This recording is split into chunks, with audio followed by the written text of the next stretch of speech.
देहरादून को मिला 500 बेड का कोविड अस्पताल। मुख्यमंत्री तीरथ सिंह रावत ने किया उद्घाटन। डीआरडीओ ने तैयार किया है कोविड अस्पताल।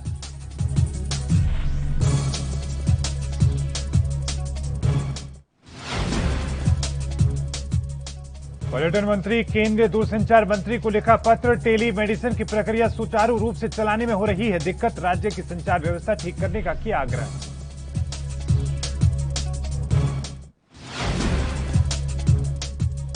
आईएमए ने बाबा रामदेव पर ठोका मानहानि का केस। आईएमए ने 1000 करोड़ रुपए का ठोका केस। 15 दिन में माफी मांगने की आईएमए ने की मांग।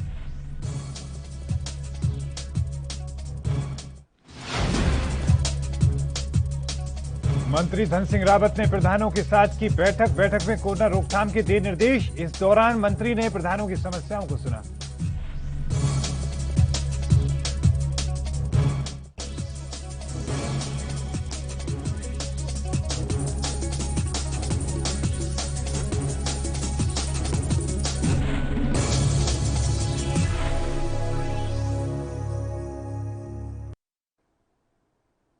नमस्कार, ये एनबी न्यूज देख रहे हैं आप। मैं हूं मोहित चौधरी और आप सभी का स्वागत है। आप लोग उत्तराखंड में रुक करते हैं खबरों का। देहरादून में डीआरडीओ का 500 बेड का कोविड अस्पताल बनकर तैयार हो चुका है। उत्तराखंड के मुख्यमंत्री तीरथ सिंह रावत ने इसका उद्घाटन किया। इस अस्पताल के बनने में न सिर्फ केवल ऋषिकेश के लोगों को बल्कि आसपास के तमाम लोगों को इससे राहत मिलेगी। इस दौरान क्या कुछ मुख्यमंत्री ने कहा, ये सुनते हैं। डीआरडीओ के माध्यम से 500 बेड का कोविड सेंटर शुभारंभ हुआ है, उसका लोकार्पण हुआ है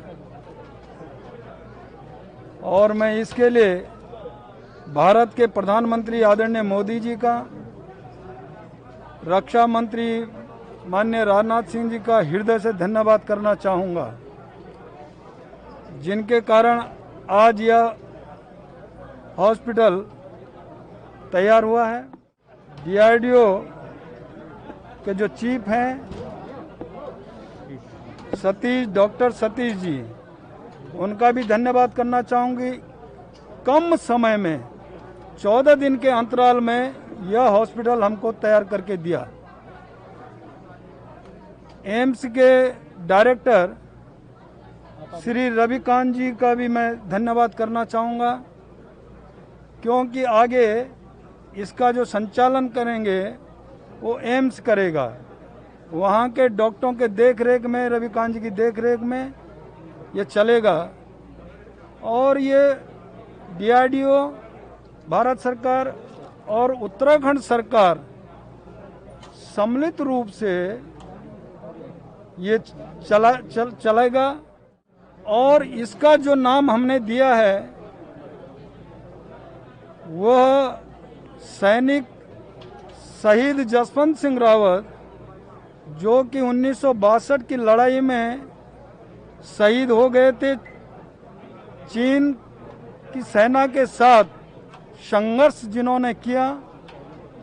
और आज भी कहना है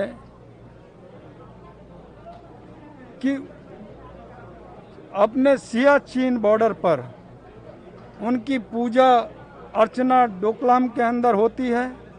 जो भी सैनिक जाता है, आम जन वहाँ जाते हैं तो पहले उनको प्रणाम करते हैं। और आज भी शहीद तो हो गए, लेकिन कहते हैं कि आज भी वो इस देश की रक्षा करते रहते हैं। बीरों खाल के रहने वाले पौड़ी जिले के। तो वहीं मुख्यमंत्री तीरथ सिंह रावत ने वर्चुअल माध्यम से श्रीनगर मेडिकल कॉलेज में बनाए गए 30 नए आईसीयू बेड का लोकार्पण किया। उन्होंने कहा कि कोरोना के समय में आईसीयू बेड की उपलब्धता से पौड़ी, चमोली, रुद्रप्रयाग और टिहरी जिले से मरीजों को खासा राहत मिलेगी। इन्हीं जिलों के सबसे ज्यादा मरीज इलाज के लिए श्रीनगर आते हैं। मुख्यमंत्री ने आवास से वर्चुअल लोकार्पण कार्यक्रम के दौरान मुख्यमंत्री ने कहा कि भविष्य में कोरोना के अलावा अन्य बीमारियों के इलाज के लिए भी इन आईसीयू बेड का उपयोग किया जा सकेगा। मुख्यमंत्री ने कहा कि राज्य में स्वास्थ्य सेवाओं को और बेहतर करने के लिए और लगातार कोशिशें की जा रही हैं। प्रदेश में आईसीयू, वेंटिलेटर, ऑक्सीजन बेड और साथ में ऑक्सीजन की पर्याप्त उपलब्धता है। मेडिकल कॉलेज और जिला अस्पतालों में ये सुविधाएं उपलब्ध हैं। अब इनका विस्तार प्राथमिक स्वास्थ्य केंद्रों से लेकर सामुदायिक स्वास्थ्य केंद्रों तक किया जा रहा है। मुख्यमंत्री ने कहा कि जल्द ही नैनीडांडा, थैलीसैंड और प्रदेश के अन्य दूरस्थ क्षेत्रों में भी ऑक्सीजन प्लांट स्थापित किए जाएंगे। कोरोना की तीसरी लहर की संभावना को देखते हुए अभी से सतर्कता बरती जा रही है। वहीं आपको यह भी बताते चलें कि सभी अस्पतालों में बच्चों के लिए अलग से व्यवस्था के लिए भी मुख्यमंत्री ने निर्देश जारी किए हैं।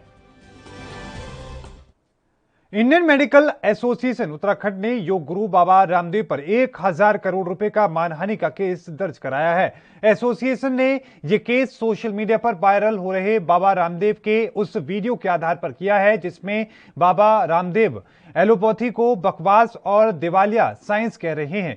हालांकि बाबा ने बाद में अपना बयान वापस ले लिया। इस पर एसोसिएशन का कहना है कि रामदेव ने जो बयान दिया उसके जवाब में अगर वे अगले 15 दिनों में वीडियो जारी नहीं करते और लिखित रूप में माफी नहीं मांगते हैं तो वो उनसे 1000 करोड़ रुपए की क्षतिपूर्ति की डिमांड करेंगे। आईएमए ने शनिवार को बाबा रामदेव पर एलोपैथी इलाज के खिलाफ झूठ फैलाने का आरोप लगाया। आईएमए ने रामदेव को एक लीगल नोटिस भी भेजा था। डॉक्टर्स की संस्था ने रामदेव पर मुकदमा चलाने की मांग भी की थी। हालांकि रामदेव की संस्था पतंजलि ने बयान जारी कर आरोपों को गलत करार दिया था। आईएमए ने लिखा था कि बाबा रामदेव ने यह दावा किया है कि रेमडेसिविर, फेविफ्लू और डीजीसीआई से अप्रूव दूसरी ड्रग्स की वजह से लाखों लोगों की जान चली गई है। उन्होंने drugs controller general of India और स्वास्थ्य मंत्री की साख को चुनौती दी है।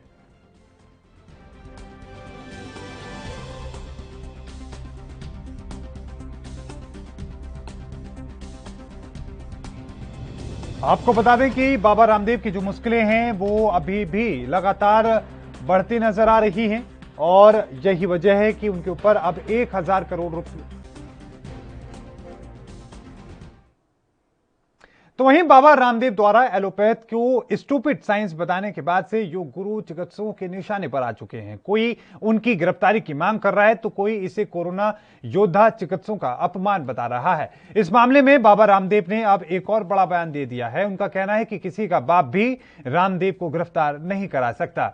आपको बता दें कि बुधवार को सोशल मीडिया पर इसी विवाद के चलते अरेस्ट बाबा रामदेव ट्रेंड कर रहा था, जिसके कारण रामदेव ने यह टिप्पणी दी। इस दौरान उन्होंने आईएमए पर तंज कसते हुए कहा कि अरेस्ट तो उनका बाप भी नहीं करा सकता बाबा रामदेव को, लेकिन वो एक शोर मचा रहे हैं। Quick arrest Swami Ramdev. आगे उन्होंने कहा कि कभी कुछ चलाते हैं, कभी कुछ चलाते हैं, कभी ठग रामदेव चलाते हैं, कभी महाठग रामदेव चलाते हैं।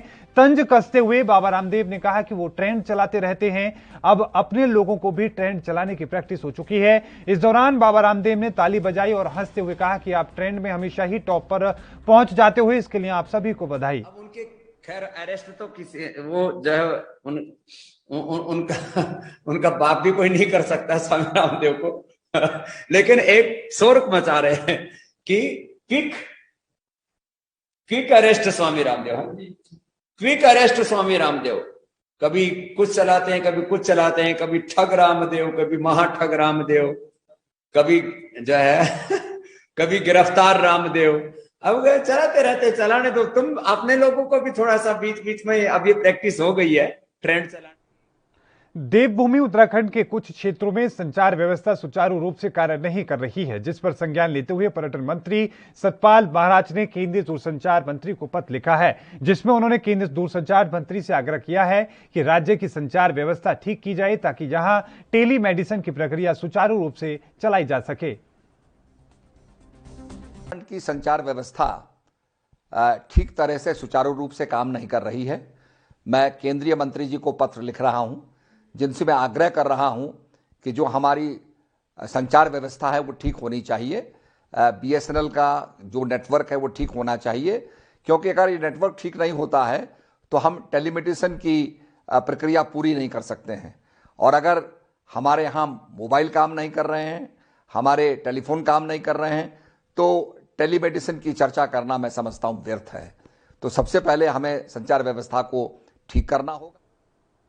उच्च शिक्षा एवं आपदा प्रबंधन राज्य मंत्री स्वतंत्र प्रभार एवं जनपद चमोली के प्रभारी मंत्री डॉक्टर धन सिंह रावत ने बद्रीनाथ माड़ा भ्रमण के दौरान रड़ांग बेंड में 4 दिन से बंद हाईवे का निरीक्षण किया और कहा कि एनएच हाईवे को खोलने में अपने संसाधन बढ़ाकर हर हालत में 2 दिन में हाईवे सुचारू करे। मंत्री ने तपोवन के भ्यूंजल के धौली गंगा पर बने क्षतिग्रस्त पुल का स्थलीय निरीक्षण कर भ्यूंजल के लिए तत्काल स्थायी झूला पुल निर्माण के निर्देश दिए हैं। उच्च शिक्षा राज्य मंत्री ने बड़गांव, ढाक, आपदाग्रस्त क्षेत्र, तपोवन और साथ में भंग्यूल रेणी गांवों का स्थलीय निरीक्षण कर संबंधित अधिकारियों को आपदा प्रभावित क्षेत्र में हो रहे निर्माण कार्यों में तेजी लाने को कहा। आपको यह भी बताते चलें कि इस इलाके प्रधान जितेंद्र सिंह कन्याल ने धौली गंगा पर बने पुल के बहने से सामने आई समस्या की ओर मंत्री का ध्यान आकर्षित करते हुए कहा कि गांव के लोग आखिर बाजार तक कैसे आए। उन्होंने कहा कि परियोजना के डायवर्जन से आवाजाही में भी खतरा है।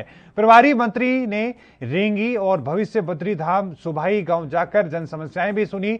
नवनिर्मित तपोवन भविष्य बद्री सुभाई मोटर मार्ग का निरीक्षण कर कार्यदायी संस्था प्रधानमंत्री ग्रामीण सड़क योजना के ग्रामीण को अधिकारियों को गुणवत्तापूर्वक कार्य करने के भी निर्देश दिए हैं। हमारा जो बद्रीनाथ हाईवे है वो लगभग 5 किलोमीटर क्षतिग्रस्त हो गया था और मैं वहाँ पूरे 4 दिन से जो है लगभग 7 जगह जो है दौरा करके आ रहा हूँ, पूरे जहाँ जहाँ आपदा क्षेत्र है। 2 दिन में जो है हमारा नेशनल हाईवे खुल के तैयार हो जाएगा। हमारा जो रेणी गांव का पुल बह गया था आपदा का, और फिर एक टेम्परेरी झूला पुल बनाया गया था, वो भी बह गया था। वहाँ मैं कल होके आ रहा हूँ। लगभग 6 करोड़ रुपए की लागत से हमने वहाँ पुल स्वीकृत कर दिया, उसका भी जो है। कोरोना महामारी से बचाव के लिए जहां प्रदेश सरकार से लेकर केंद्र सरकार तक गंभीर नजर आ रहे हैं, तो वहीं प्रदेश सरकार के नुमाइंदे भी स्वास्थ्य सेवाओं को बेहतर करने के लिए लगातार प्रयास कर रहे हैं। आज रुड़की से बीजेपी विधायक प्रदीप बत्रा सिविल अस्पताल पहुंचे, जहां उन्होंने अस्पताल में बारीकी से निरीक्षण किया। इस दौरान उन्होंने आईसीयू के साथ साथ ऑक्सीजन जनरेशन प्लांट का भी निरीक्षण किया। अस्पताल के सीएमएस डॉक्टर संजय कंसल ने उन्हें अस्पताल में कोरोना मरीज के बचाव के लिए अस्पताल प्रबंधन द्वारा कराए जा रहे कार्य के बारे में विस्तार से जानकारी दी। बीजेपी विधायक प्रदीप बत्रा ने कहा कि कोरोना से डॉक्टरों के सामने भी बेहद चुनौतियां हैं, लेकिन बावजूद इसके अस्पतालों की हालत को लगातार सुधारने की कोशिश की जा रही है। प्रदीप बत्रा ने कहा कि सिविल अस्पताल रुड़की क्षेत्र का सबसे बड़ा अस्पताल है, जहां पर कोविड-19 आईसीयू और ऑक्सीजन जनरेशन प्लांट तैयार किया गया है। जल्द ही लोगों को वेंटिलेटर की सुविधा भी हॉस्पिटल में उपलब्ध हो जाएगी। उन्होंने कहा कि सरकारी अस्पतालों की दशा को सुधारने के लिए पूरी कोशिश की जा रही है। की व्यवस्था ठीक है, पर अप टू द मार्क नहीं है। जो व्यवस्था नहीं करने जा रहे हैं वो ज़्यादा अपग्रेड है। ये पुरानी व्यवस्था है जो यहाँ नीचे है, तो इतना संतुष्टि नहीं है इस व्यवस्था में। विधायक जी, अस्पताल में किसी चीज़ की कमी तो नहीं लगी आपको? अस्पताल में देखिए रोज समस्याएं उत्पन्न होती है, रोज समस्याओं का निदान किया जाता है। डॉक्टर कंसल हमारे सीएमएस साहब लग रहे हैं, पूरी कोशिश कर रहे हैं कि प्राइवेट हॉस्पिटल की तरह ही हमारा सरकारी अस्पताल जो है वो डेवलप कर रहे हैं, लोगों को इसका फायदा मिले। इसी का संज्ञान लेकर मैं यहाँ आया था। वेंटिलेटर की सुविधा, आईसीयू की सुविधा, ऑक्सीजन की सुविधा, ये सारी सुविधाएं जो यहाँ पर हो जाएंगी तो भी चाहे कोरोना की तीसरी लहर आए चाहे चौथी लहर आए, मैं सोचता हूँ घबराने की जरूरत नहीं है। पूरी फैसिलिटी सरकारी अस्पताल में यहाँ पर होगी। तो एक बहुत बड़ा कैंपस जो यहाँ पर बिल्डिंग बनी हुई है, मैं सोचता हूँ जो काफ़ी टाइम से अपेक्षित है, जिसमें पुताई तक नहीं हो पा रही, तो उसमें पैसा आया लग रहा है, तो ये लोगों के काम आएगा। विधायक जी, वैक्सीन की किल्लत के बारे में क्या कहते हैं कि सरकारों को भी वैक्सीन नहीं लग पाई? वैक्सीन की देखिए किल्लत धीरे धीरे अब तो दिमाग लाइन पे आ रही है। वैक्सीन देखिए अब सब जगह स्टार्ट हो गई है। 45+ वालों के लिए तो बिना रजिस्ट्रेशन के वैक्सीन लगा रहे हैं। 18+ वालों को भी सरकार ने कह दिया है कि सिर्फ आधार कार्ड लेकर आएँ और अपना वैक्सीन लगवाएं। और सेंटर दिन पर दिन बढ़ते जा रहे हैं। कल में 4 सेंटर नए बने हैं, 3 सेंटर और बन रहे हैं। और इस बीच रुकेंगे छोटे से ब्रेक लिए। ब्रेक के उस पार भी खबरों का सिलसिला लगातार जारी है।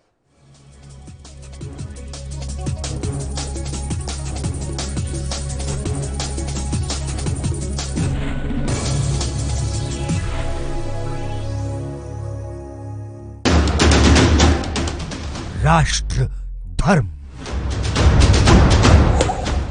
रात 8 बजे सिर्फ ANB न्यूज पर।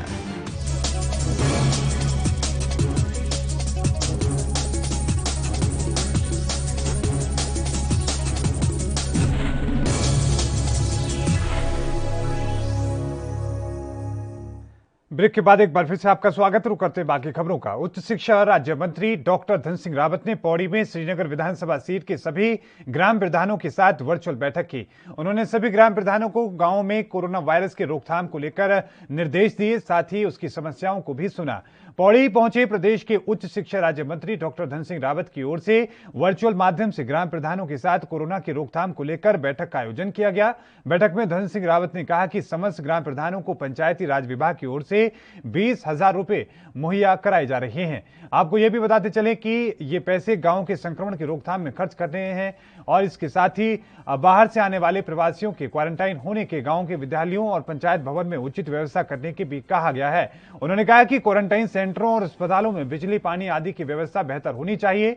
साथ ही जिन स्थानों पर बेडों की आवश्यकता है उनकी ओर से बेड भी मुहैया कराए जाएं।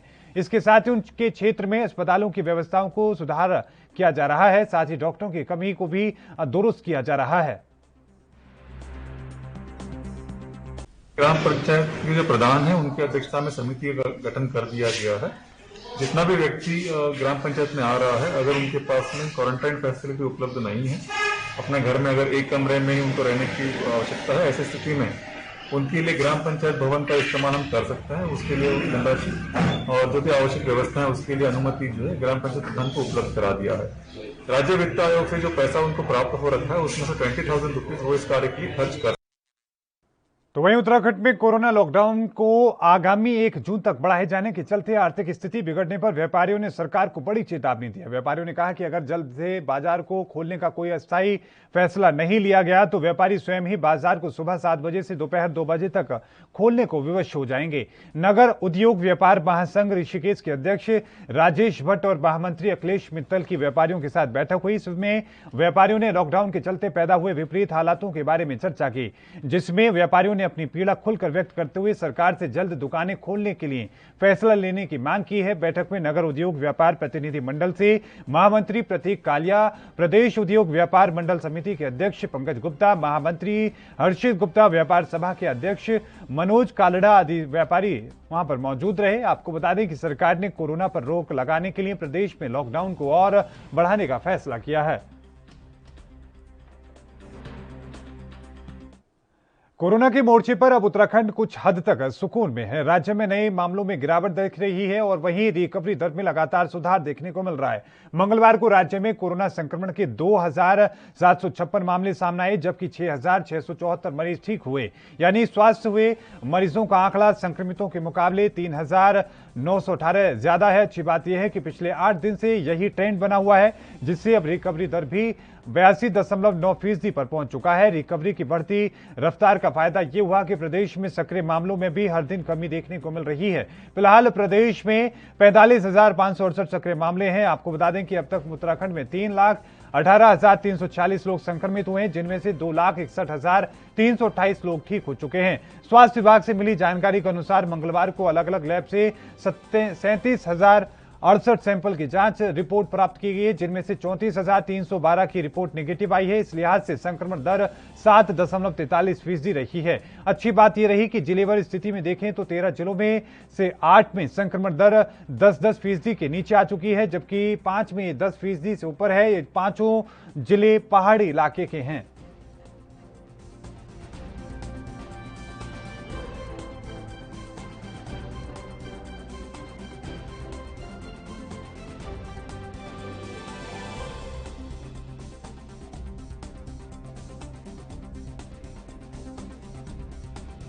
तो आपको बता दें कि उत्तराखंड में ब्लैक फंगस रोग का सामना कर रहे रोगियों का इलाज कर रहे में संचालित 12 डेडिकेटेड कोविड हॉस्पिटल में होगा। मुख्य सचिव ओम प्रकाश ने इन अस्पतालों के सभी चिकित्सा अधीक्षकों को उपचार की तत्काल व्यवस्था करने के बाद उन्हें आदेश दिए हैं। ब्लैक फंगस को लेकर राज्य सरकार भी काफी दबाव में है। इसी का नतीजा है कि सरकार को उपचार के लिए कोविड के उपचार के लिए पूरी तरीके से समर्पित 12 अस्पतालों में ब्लैक फंगस के रोगियों को इलाज देने का निर्देश दिए गए हैं। स्वास्थ्य विभाग की ओर से जारी हेल्थ बुलेटिन के मुताबिक देहरादून, उधम सिंह नगर और नैनीताल जिले में ब्लैक फंगस मरीजों की संख्या 118 हो चुकी है। वहीं प्रदेश में अब तक 9 मरीजों की मौत हो चुकी है। अब तक केवल 5 लोग ही उपचार के बाद घर लौट सके हैं। फंगस के केसेस लगातार बढ़ रहे हैं और एम्स ऋषिकेश जो हमारा मेजर सेंटर है ट्रीटमेंट का ब्लैक फंगस का, उसमें न सिर्फ उत्तराखंड के बल्कि उत्तर प्रदेश के, पंजाब के, हरियाणा के और अन्य राज्यों के भी केसेस एडमिटेड हैं और ट्रीट हो रहे हैं। 100 से ज्यादा केस ऑलरेडी हो चुके हैं। इसके अलावा हमारे अन्य मेडिकल कॉलेजेस में भी इसका ट्रीटमेंट चल रहा है। तो आज गवर्नमेंट ने एक ऑर्डर जारी किया है जिसमें हमने जो हमारे 12 डेडिकेटेड कोविड हॉस्पिटल थे हमारे प्रदेश में 12 डेडिकेटेड कोविड हॉस्पिटल थे। उन उत्तराखंड शासन ने डेंगू की आशंका को देखते हुए इससे निपटने की तैयारी अभी से शुरू कर दी है। शासन ने सभी मैदानी जिलों में 100 डेडिकेटेड डेंगू बेड और पर्वतीय जिलों में 50 डेंगू डेडिकेटेड बेड की व्यवस्था करने के निर्देश दिए हैं। डेंगू मरीजों की कोरोना जांच के भी निर्देश दिए गए हैं। दोनों बीमारियों से ग्रस्त मरीजों का इलाज प्राथमिकता के तौर पर करने के लिए कहा गया है। सचिव स्वास्थ्य डॉक्टर पंकज कुमार पांडे ने डेंगू की रोकथाम और इसके इलाज के लिए सभी जिलाधिकारियों और मुख्य चिकित्सा अधिकारियों को दिशा निर्देश जारी किए हैं। इनमें कहा गया है कि किसी भी राजकीय और निजी चिकित्सा संस्थान में डेंगू मरीज के पाए जाने पर इसकी सूचना मुख्य चिकित्सा अधिकारी कार्यालय, जिला वेक्टर जनित रोग नियंत्रण अधिकारी और जिला IDSP यूनिट को दी जाए। डेंगू रोगियों के निवास क्षेत्र और उसके आसपास निरोधकात्मक कार्रवाई अमल में लाई जानी चाहिए। डेंगू और कोरोना दोनों से पीड़ित मरीजों के लिए अलग अलग आइसोलेशन वार्ड और मच्छरदानी की व्यवस्था करने के निर्देश दिए गए हैं।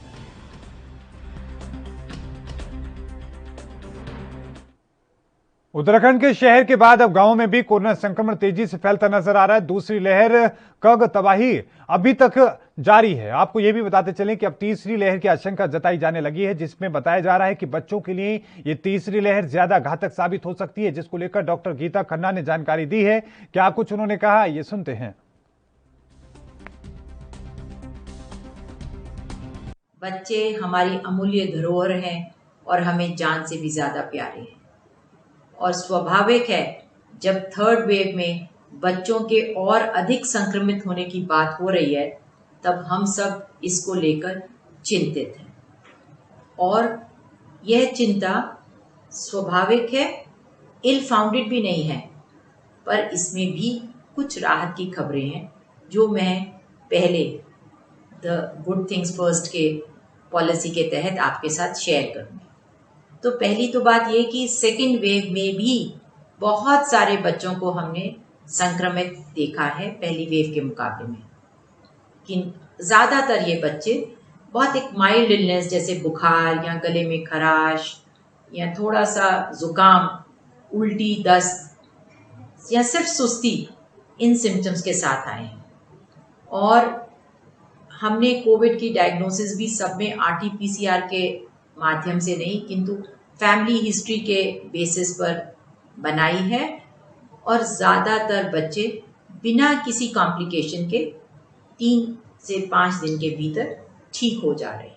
इस माइल्ड इलनेस के कुछ कारण हैं, और वो है कि ये कोरोना वायरस हमारे नाक की और गले की झिल्ली में ही एंट्री पाकर मल्टीप्लाई होता है, और उसके लिए उसके पास कुछ रिसेप्टर बाइंडिंग प्रोटीन्स हैं, और ये रिसेप्टर्स जो हमारे झिल्ली में रहते हैं, एडल्ट्स के पास रहते हैं, वो बच्चों में मिसिंग हैं।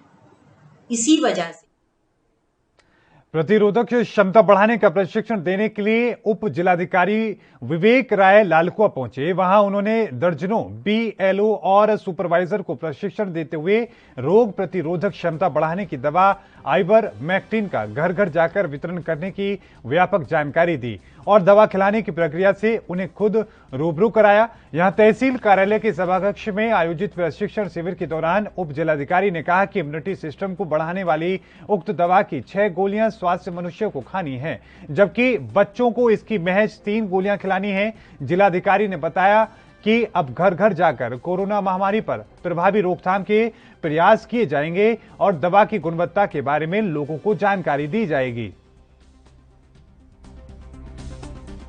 कोरोना के संक्रमण को कम करने के लिए शासन ने हमारे जिलाधिकारी महोदय के स्तर से एक निर्णय लिया गया है कि एक मेडिसिन आइवरमेक्टिन है, हर वयस्क नागरिक को हमको इसको 6 दवाएं और 10 साल से 15 साल के बच्चे को 3 दवाएं देनी है। साथ ही जो गर्भवती महिलाएं हैं, बच्चे को स्तनपान करने वाली महिलाएं हैं, लीवर रोग से पीड़ित हैं और 2 साल से छोटे बच्चे हैं, उनको नई दवा खिलानी है। इसी दवा के वितरण के लिए हम बूथ लेवल ऑफिसर्स का सहयोग ले रहे हैं, उनको हम ट्रेनिंग दे रहे हैं कैसे कैसे वो वितरण करेंगे, किनको नहीं करेंगे, किनको करेंगे, और साथ ही कोरोना से बचाव के लिए क्या क्या वो वहाँ पर जाकर के लोगों को सूचनाएं देंगे, कैसे अवेयर करेंगे। इस बारे में हम 3 ग्रुप्स में ट्रेनिंग कर रहे हैं। एक ग्रुप की ट्रेनिंग समाप्त हुई है, दूसरा ग्रुप की ट्रेनिंग शुरू होने जा रही है। ये जिनको ट्रेनिंग दी जा रही है बूथ लेवल। उत्तराखंड के जवालपुर विधायक और रविदास चार्य सुरेश राठौर को ब्लैकमेलिंग के मामले में गिरफ्तार हुए महिला बीजेपी नेता और अन्य आरोपियों ने पहले प्लॉट की डिमांड की थी। आरोपी बहादुराबाद क्षेत्र में प्लाट मांग रहे थे। प्लाट देने से इनकार करने के बाद ही रुपयों की बातचीत शुरू की गई थी। आरोपियों ने पुलिस को बताया कि एक विधायक के करीबी ने ही फोन पर मामला निपटाने के लिए दबाव बनाया था। मंगलवार को जवालपुर पुलिस ने विधायक सुरेश राठौर को एक कथित वीडियो के नाम पर ब्लैकमेल करने के आरोप में कई आरोपियों को गिरफ्तार किया था। सभी आरोपियों को जेल भेज दिया गया है। आरोपी पिछले 22 मई से लगातार विधायक को ब्लैकमेल कर रहे थे। सतीश दास और एचडी गौतम ने महिला की वीडियो बनाई थी, जिसमें महिला नेता विधायक पर गंभीर आरोप लगा रही थी। महिला करीब 2 साल तक विधायक की करीबी भी रही। आरोपियों ने 1.5 करोड़ रुपए की डील से शुरू किया था, लेकिन अंत में 30 लाख रुपए में बात फाइनल हो गई थी। बुधवार को खुलासा हुआ कि आरोपियों ने पहले प्लॉट की मांग की थी। ये प्लॉट विधायक की ओर से सभी आरोपियों को दिलाया जाना था, लेकिन जब प्लॉट की बात पर सहमति नहीं बन पाई तो फिर रुपयों की मांग शुरू की गई। आरोपी बहादुराबाद क्षेत्र में ही प्लॉट चाह रहे थे। एक प्रार्थना पत्र दिया गया था, जिसमें यह उल्लेख किया गया था कि उनकी सामाजिक राजनीतिक प्रतिष्ठा को धूमिल करने की नियत से 3 व्यक्तियों के द्वारा एक महिला को लेकर के साथ में साज करके और कोई एक वीडियो बनाई गई है और उसके माध्यम से उनके द्वारा पैसे की डिमांड की जा रही है। तत्काल हमारे द्वारा मुकदमा पंजीकृत किया गया, जिसमें आईपीसी की 388, 120B और 34 के अंदर मुकदमा पंजीकृत किया गया। जो चारों नामजद अभियुक्त थे, चारों को गिरफ्तार कर लिया गया है। तीनों नए कृषि कानूनों को वापस लेने की मांग को लेकर चल रहे किसान आंदोलन की 6 महीने पूरा होने के बावजूद मांगें पूरी नहीं होने से नाराज उत्तराखंड के किसानों ने काला दिवस मनाकर विरोध जताया। राज्य में राजधानी देहरादून, उधम सिंह नगर जिले और ऋषिकेश में किसानों ने अपना विरोध दर्ज कराया। देहरादून में डीएम कार्यालय के बाहर भारतीय किसान यूनियन टिकैत के पदाधिकारियों ने प्रदर्शन किया। आपको बता दें कि बाजपुर में शहीद भगत सिंह चौक पर किसानों ने केंद्र सरकार का पुतला फूंककर काला दिवस मनाया और साथ में डोईवाला के बुल्लावाला मार्खम ग्रांट में किसानों द्वारा काला दिवस मनाया गया। इस दौरान प्रधानमंत्री और बीजेपी सरकार का पुतला दहन किया गया और किसानों ने साफ किया है कि वो जब तक तीनों काले कृषि कानून वापस नहीं होते आंदोलन खत्म नहीं करेंगे। किसानों ने सरकार के खिलाफ नारेबाजी की। नए कृषि कानूनों को वापसी और न्यूनतम समर्थन मूल्य पर अनिवार्य खरीद के लिए कानून बनाने आदि की मांग को लेकर दिल्ली की गाजीपुर बॉर्डर पर पिछले 6 महीने से किसान आंदोलनरत है। आपको यह भी बताते चलें कि कृषि कानूनों को लेकर किसान नेताओं और केंद्र सरकार के मंत्रियों के बीच कई दौर की वार्ता भी बेनतीजा साबित हो चुकी है। तमाम उतार चढ़ाव के बावजूद किसानों को आंदोलन दिल्ली गेट पर उनका जारी है और आज भी वहां भी किसानों ने आज भारी मात्रा में इकट्ठे होकर के किसानों ने वहां पर प्रधानमंत्री मोदी का पुतला दहन करने का काम किया। नए कृषि कानूनों के खिलाफ आंदोलन कर रहे किसानों को 6 महीने पूरे हो चुके हैं और ऐसे में किसानों ने काला दिवस मनाया, जिसका आम आदमी पार्टी सहित 12 विपक्षी दलों ने समर्थन दिया। तो वहीं उत्तराखंड के सितारगंज में आम आदमी पार्टी के कार्यकर्ताओं ने मोदी सरकार का पुतला फूंका और जमकर नारेबाजी की। तो वहीं आम आदमी पार्टी के पूर्व प्रत्याशी डॉक्टर विनय कृष्ण मंडल और जिला अध्यक्ष के पूर्व प्रत्याशी माखन सिंह ने केंद्र सरकार का पुतला फूंका और कहा कि 6 महीने पूरे होने के बावजूद देश के किसानों पर 3 थोपे गए काले कानून वापस लेने के लिए किसान धरने पर बैठे हैं। देश के प्रधानमंत्री के कानों में जूं तक नहीं रेंग रही है। उन्होंने आगे कहा कि प्रधानमंत्री मोदी भूल गए हैं कि इस देश के अन्नदाता की बदौलत आप प्रधानमंत्री बने हैं। जब देश का अन्नदाता आपको प्रधानमंत्री बना सकता है तो आपको गद्दी से हटा भी सकता है। हालत है ये किसी काला कानून इनको लेकर के देश के लोग 500 से ऊपर लोग शहीद हो चुके हैं और कहीं पर भी कहीं उसका जिक्र नहीं है। और ये काला कानून में हमारे किसानों के जमीनों को हड़पने की एक प्लानिंग है, जिसमें आम आदमी पार्टी के हमारे राष्ट्रीय का मतलब कार्यकारिणी के सेवा हमारे प्रदेश के लोग। और इस बुलेटिन में अभी के लिए इतना ही। लगातार खबरों के लिए देखते रहिए एनपी न्यूज। मुझे दीजिए इजाजत। धन्यवाद।